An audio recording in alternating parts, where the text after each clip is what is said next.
Sibingelele mbukeli sikwamukele selishayileke ihora lesikhombisa kusihlwa nokusho nje into yodwa vo ukuthi hayi cha seyididiyelwe futhi sezikulungeleke ukuphakwa izindaba zesiZulu namhlanje ke mbukeli uyifundelwa unoxolo umamtshali wakwaMwali uMantshinga ihlabanga nelimhlophe qwa ake sibheke ihamba phambili kusihlwa nje.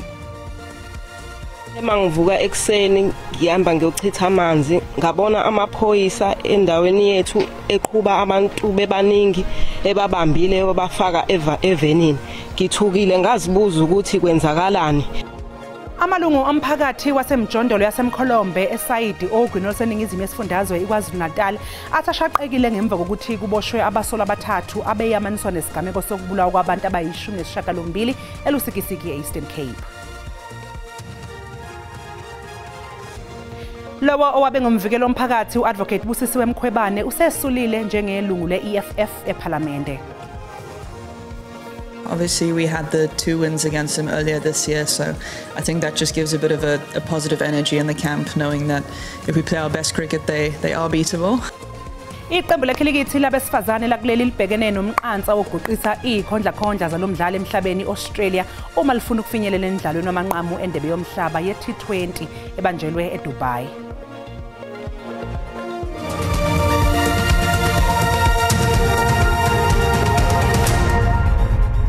Amalungu omphakathi wasemjondolo yasemkholombe ePort Shepstone ogwini seningizimu yesifundazwe KwaZulu-Natal athashaqekile ngemva kokuthi kuboshwe abasola abathathu abeyamaniswa nesigameko sokubulawa kwabantu abayi-18 elusikisiki e-Eastern Cape ngenyanga eyedlule. Lokhu ke kuchaza ukuthi sebebane asebeboshiwe kuleli cala. Omunye wabasolwa uSiphoso Xolomyekethe usilaxazile isicelo sebhayili izolo enkantolo ephakeme elusikisiki. Imjondolo yasemkholombe indawo ehlala abasebenzi abavela ezindaweni zahlukene ikakhulukazi base-Eastern Cape abafuna amadlelo akuhlaza KwaZulu-Natal. Kukholakala ukuthi abasola abathathu bebeqashe kule ndawo. Ezinye izakhamuzi ziphinde zadalula ukuthi umsolwa oneminyaka engama-45 ubudala ovele ngomsombuluko enkantolo yase-Eastern Cape mayelana namacala okubulala uke wabonakala endaweni. Izakhamuzi zalapha zithi zisashaqekile ukuthi labantu abakade befunwa bacashe kule ndawo. Ithema ngivuka ekseni ngihamba ngiyochitha amanzi ngabona amaphoyisa endaweni yethu eqhuba abantu bebaningi ebabambile babafaka evenini ngithukile ngazibuza ukuthi kwenzakalani ngathola ukuthi abantu ababoshiwe angazi ukuthi bekwenzakalani. Abaholi bomphakathi bathi bakhathazekile ukuthi izigebengu sezisebenzisa le ndawo njengendawo yokucasha. Kwabantu ake sibabone ngoba phela mawubona sawubona efonini yabona yibo ungathi lo muntu ujwayelekile and ke ngokuthina njengamanje asizifili asiziboni sibabantu abasafety kangakanani kule ndawo ngenxa yesiganeko because besibukele kudini sicimba into enze ebusikisiki kona ke le indawo abantu abaninzi abona ezindaweni bazimela apha yindawo ekuzinyelwa kuyo le. Amaphoyisa athi uma uphenyo seliphothuliwe abasolwa abathathu bazodluliselwa e-Eastern Cape. Ngingunonhlakanipho Magwaza ezindabeni ze-SABC eMkholombe.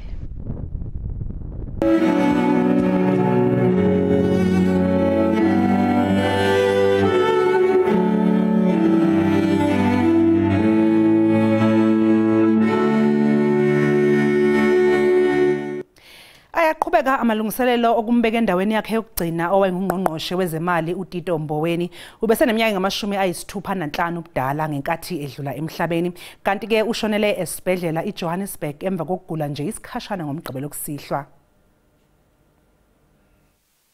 Ayaqhubeka amalungiselelo okumbeka endaweni yakhe yokugcina owayengungqongqoshe wezemali uTito Mboweni inkonzo yokufihlwa kwakhe uMboweni ayizukhanjelwa noma ngabe ubani kepha izohanjelwa umndeni wakhe nabasondelene naye. I-ANC yesifundazweni iLimpopo ithi shaqekile ngokudlula emhlabeni kaMboweni. The African National Congress in Limpopo province is saddened by the passing of a seasoned cadre, a man who has dedicated his entire life into the body politics of the ANC, Comrade Tito Mboweni. Uthi uMboweni ukhunjulelwa ukuba ilungu le-ANC ebeliphethe kahle elingazange lenze inkohlakalo. Remember Comrade Tito Mboweni for the love that he had always expressed for the movement.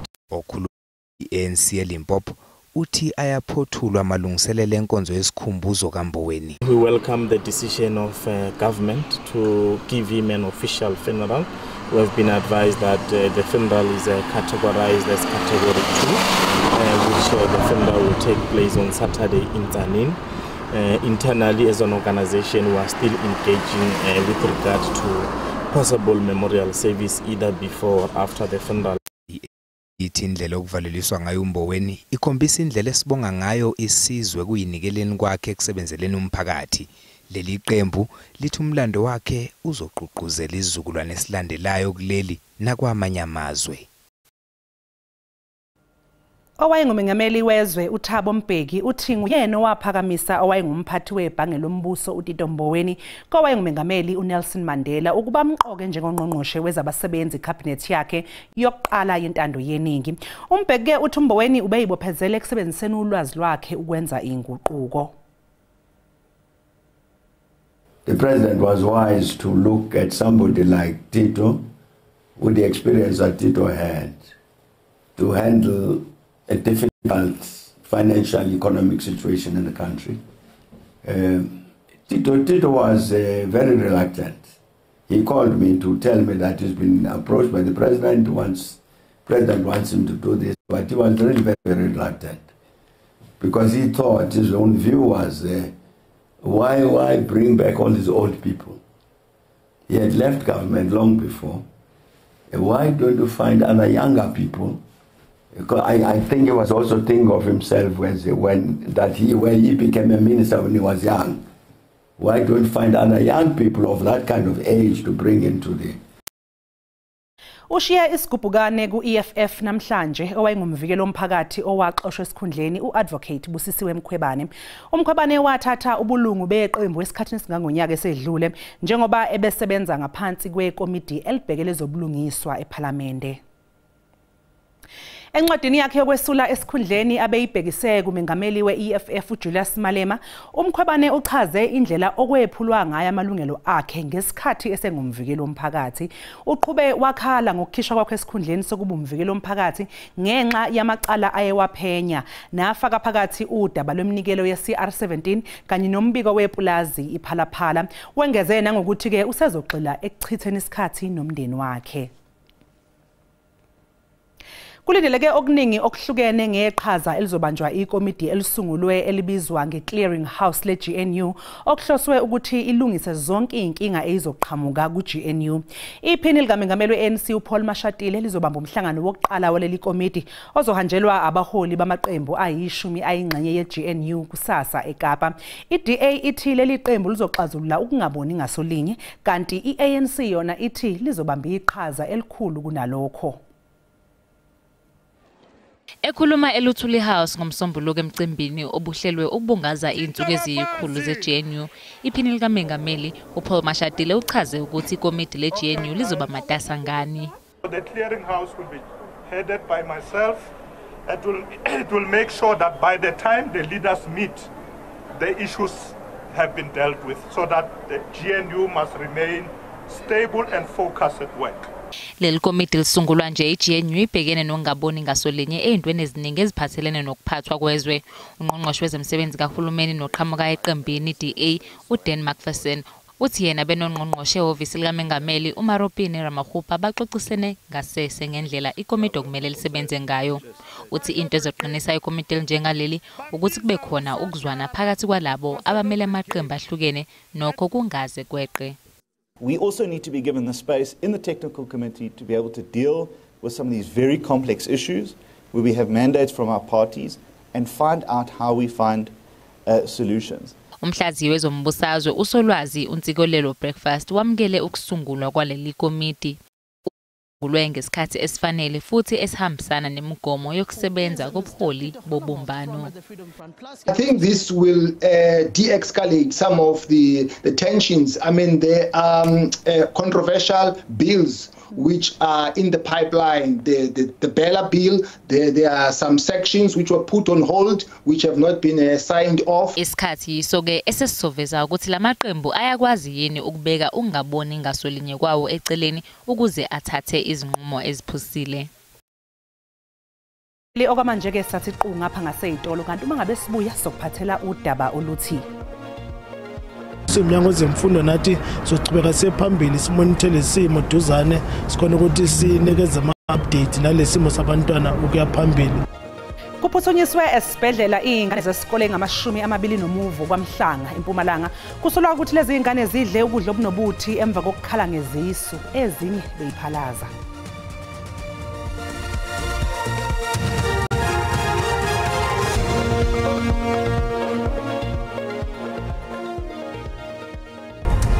Sikubingelele mbukeli sikwamukele uma ngabe usanda kungena odabeni oluphambili besibike ukuthi amalungu omphakathi wasemjondolo yasemkolombe eSayid Ogwini oseningizimu yesifundazwe KwaZulu-Natal athashaqekile ngemva kokuthi kuboshwe abasola abathathu abeyamaniswa nesigameko sokubulawa kwabantu abayi-18 elusikisiki e-Eastern Cape. Mbukeli khumbula ukuthi lezi indaba zikhona ku-YouTube na ku-SABC Plus ungena kuzo uyicinge ngamagama athi SABC Izindaba na kanjani uzoyithola. Icala elibhekene nobengusomlomo wePhalamende uNosiviwe Maphisa Nqakula lizange liqhubeke namhlanje enkantolo ngenxa yokuthi abameli bakhe basafuna ukuhlinzekwa ngemqingo ethile yamadokodo. Bekubhekwe ukuthi namhlanje inkantolo ephakeme ePitoli izobeka usuku okuzoqalwa ngalo ke ukulalelwa kwecala likaMaphisa Nqakula. uMaphisa Nqakula uvele enkantolo ephakeme yasePitoli namhlanje nalapho bekubhekwe khona ukuthi isicelo senkantolo sizophuma nosuku okuzoqala ukuqolwa ngalo lolu daba enkantolo kepha ke izinto azihambanga njengoba bekuhleliwe. My lord, the position is that the state has disclosed the A section of the docket, that is the evidence in the lower court. It was indicated in the lower court that the defense seeks disclosure of the B and C sections of the docket, as well as the pocketbooks of the police officers involved in the matter. Phezu kwalokhu ijaji belingagculisekile neze ngokuthi leli cala lidluliselwe kule nkantolo ekubeni lingakulungele ukuqulwa. I'm asking this question out of concern. Why is the matter transferred to this court whereas it's not trial ready? My lord, we were told by we did liaise with the role coordinator at the office of the DPP, and we were informed that the norm is that on first appearance it's enrolled on the pre-trial role, so that if there are any preliminary issues that need to be dealt with, they are dealt with on the pre-trial role, and only when it's trial ready it's then transferred to the trial role. Icala lihlehliselwe umhla zinhlanu kuzibandlela kulonyaka. Usehoxile njengelungu lesigungu esiphezulu ku-ANC owayengumkhulumeli weqembu uPule Mabe kulandela ukubekwa izinsolo zamacala enkantolo namhlanje. uMabe kanye nabanye abayisithupha okubalwa kubo nonkosikazi wakhe bavele enkantolo yeMantshi ePalm Ridge ngezinsolo zamacala ahlobene nenkohlakalo nokukhwabanisa ngethenda leyigide ngama-27 zamarandi okukholakala ukuthi balithola ngendlela engaqondile. Amacala abhekene noMabi nabanye abayisithupha asolwa nabo asukela ku-2017 lapho inkampani yakhe i-Enviromobi yakhe xabezwa khona ngethenda lesizumbulu sika-27 million amarandi umnyango wezolimo eGauteng. Uhlangothi lombuso lithi kubonakala sengathi kwephulwa eminye imbandela yethenda eyayibalula ukuthi ayikho inkokhelo kufanele inikwe inkampani eyenza umsebenzi ngaphambi kokuphothula uhafu omsebenzi eqashelwe wona.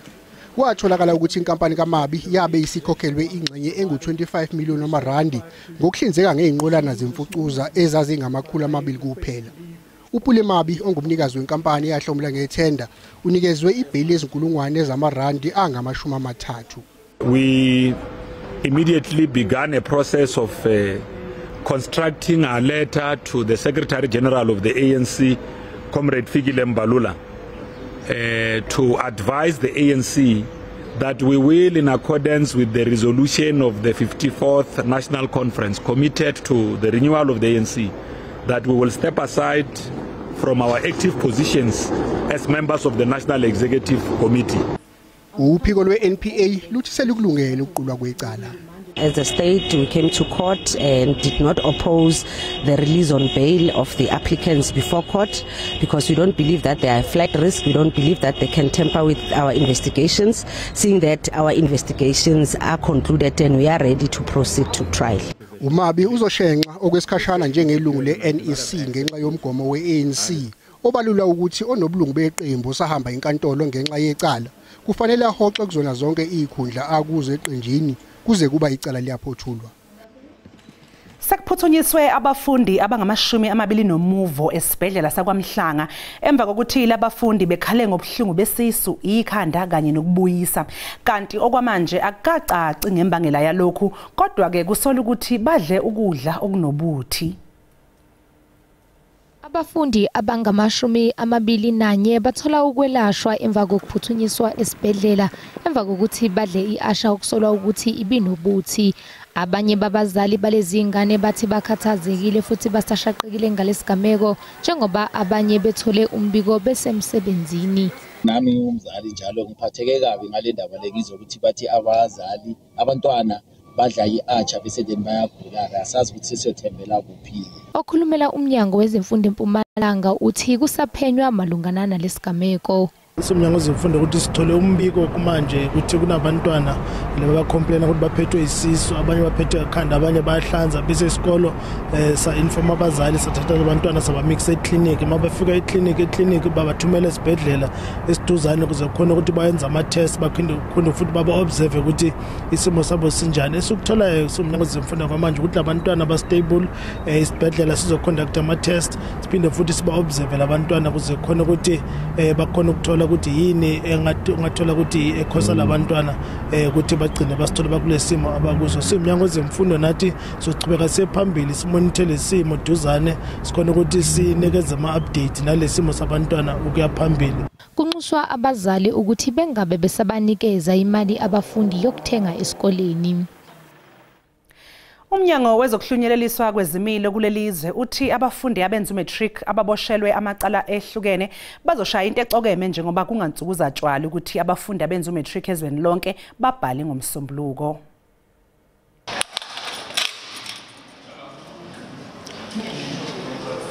Labafundi abadonsa igwebo ngaphakathi ejele bathi wonke amalungiselelo ahamba kahle kakhulu sebelinde wona umsombuluko. Umazibuko sedonsa iminyaka ecele 10 uthi akasakwazi ukulinda.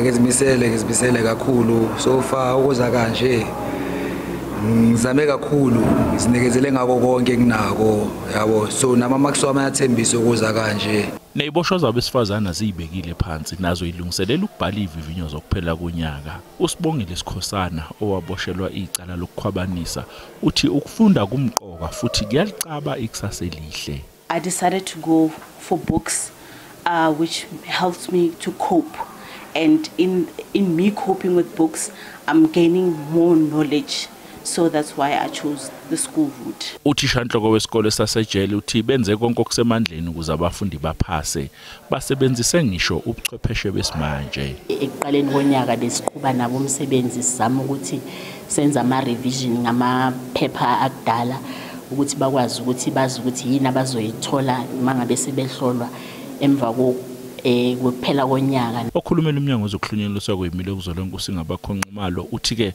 konke kuhamba kahle nakwezinye izikhungo zokuhlunyeleliswa kwezimilo ezweni lonke. Kuzokhumbula lapha i-correctional services iphasa lokho okudlula ngisho laba bangaphandle njengoba phela ngonyaka odlule sakwazi usithola u93%, lokho sisho njalo ukuthi u100% siyawudinga. NginguCalvin wakwaDludla endabeni ze-SABC ngibika ngisegoli.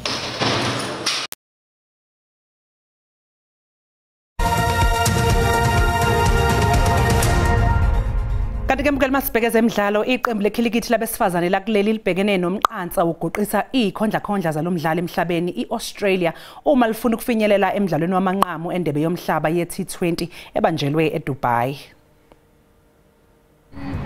Ama-Proteas agoqisa iAustralia kokuqala nqa emva kwemidlalo eyishagalombili ngomasingane eCanberra. ukapteni weNingizimu Afrika uLaura Volvat unethemba lokuthi lo mphumela abawuthola ngasekuqaleni ngonyaka uzokhuthaza iqembu lakhe kulomdlalo owandulelo wamanqamu. Obviously brings back a little bit of deja vu just a year ago having to face him in the final. I think a lot has happened since then though. Obviously we had the 2 wins against him earlier this year, so I think that just gives a bit of a positive energy in the camp, knowing that if we play our best cricket they are beatable. Emdlalweni ngomasingana uVolvat nozakwakhe uTesman Brits bavula kahle ngebat ukuqinisekisa ukuthi babeka iqembu labo emathubeni amahle ukuthi linqobe. uVolvat uthi unethemba nakulokho bangenza okufanayo njengoba bobabili benoBrits bedlala kahle kulomqhudelwano. Yeah, it's really nice to bat with her. I think we complement each other pretty well. I feel like there's days where I maybe struggle with the bat and those happen to be the days where she gets off to a really good start, and vice versa. I feel like it always works that way around. I feel like we run well between the wickets as well. She's pretty quick, and you know, when you've batted with someone for that long, you can almost sort of sense when there's a single and when there isn't. So we sort of have that understanding, which is quite nice. Lo mdlalo uzoqala ngehora lesine kusasa ntambama. Mbukeli umkhushulwa kaMsimanga usemi ngomumo nomhlahlo wesimo sezulu. Masibuya nje idolo uzobeke sesucosha.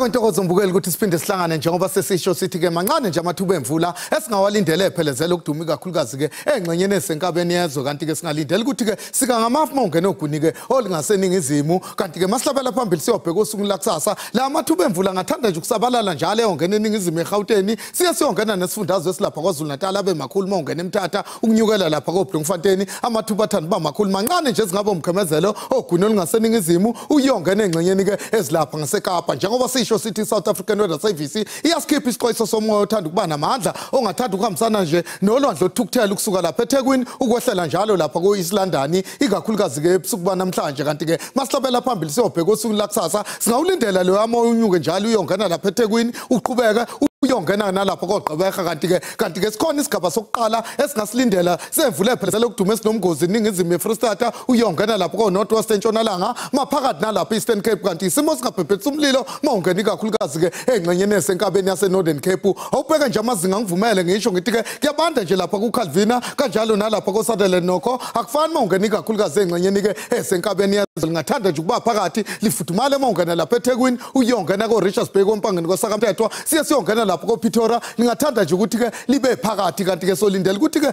ngophamo enhlamvelanga lithanda nje ukuthi kushise kancane lapha koBuffalo siyongena koWapintini nokho mawungena lapha kuSutherland lingathanda nje ukuthi libe phakathi lishise futhi mawungena engxenyeni ke esimaphakathi kakhulukazi lapha eStern Cape ephakeme uyongena kwaZulu Natal koBheckville emasizini mangwaneni uyongena koMnambiti sisho sithi kuyashisa mawungena eFreystata lithi ukufudumala naseGauteng lifudumala uyongena lapha koBhetali ngivumela ngisho ngithi ke ngiyayithatha indawo nibe nobusuku obuhle.